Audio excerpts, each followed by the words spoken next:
8ই March শুক্রবার ধর্মতলায় ফ্যাসিবাদ বিরোধী মহাসম্মেলন।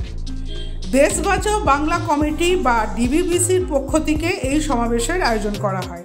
ধর্মতলার ডরিনা ক্রসিংয়ের মেট্রোর 5 নম্বর গেটের সামনে এই সমাবেশে বহু মানুষ যোগ দেন।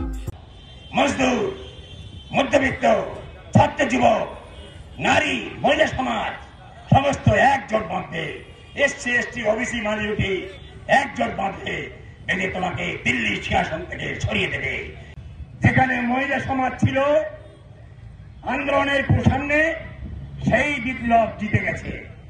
কি রাশিয়া, কি চীন, কি ফ্রান্স, কি ইংল্যান্ড, কি আমেরিকা।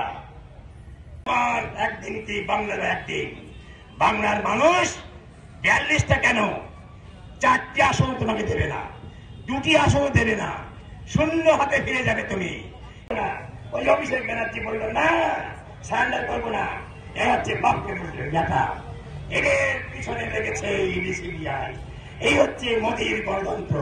তাই বলছে কি, মোদী তুমি সাবধান, খুব সাবধান, বাংলার মাটি দুর্জয় ঘাটি। এখানে যদি ব্যুরো রিপোর্ট, সূত্রকার সংবাদ।